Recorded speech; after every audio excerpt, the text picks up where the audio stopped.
अल निनो आणि ला निना हे जागतिक हवामान चक्र कसं चालतं, चला या विश्लेषणातून आपण सोप्या भाषेत समजून घेऊया.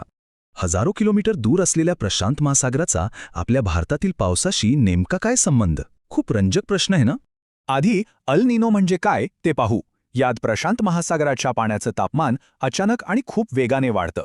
नेहमी समुद्राचं पाणी थंड असतं, पण अल निनो आला की हेच पाणी असामान्यपणे गरम होतं.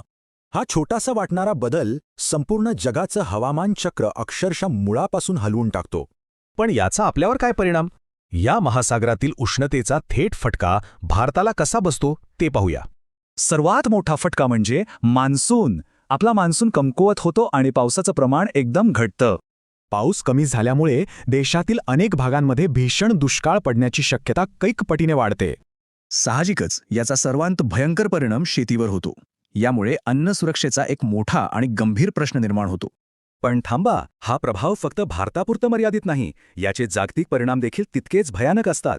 या एका घटनेमुळे जगात दोन टोकाची स्थिती दिसते. कुठे भयंकर अतिवृष्टी तर कुठे प्रचंड उष्णता. एवढंच नाही, या गरम पाण्यामुळे अनेक धोकादायक चक्रीवादळे आणि हवामानात खूप मोठे अनपेक्षित बदल होतात. पण ह्याच्या अगदी विरुद्ध स्थितीही अस्तित्वात आहे बरं का. त्याला आपण ला निना म्हणतो. अल निनोच्या अगदी उलट, ला निनामध्ये प्रशांत महासागराचं पाणी नेहमीपेक्षा खूप जास्त थंड होतं. सोप्या भाषेत अल निनोमुळे भारतात दुष्काळ येतो, तर ला निनामुळे अगदी जोरदार भरपूर पाऊस पडतो.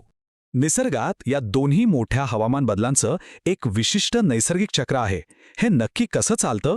इतिहास पाहिला तर अल निनो किंवा ला निनासारख्या या घटना साधारणतः दर 2 ते 7 वर्षांनी घडतात. आणि लक्षात घ्या, जेव्हा हे चक्र सुरू होतं ना, तेव्हा त्याचा प्रभाव साधारण काही महिनेच टिकतो.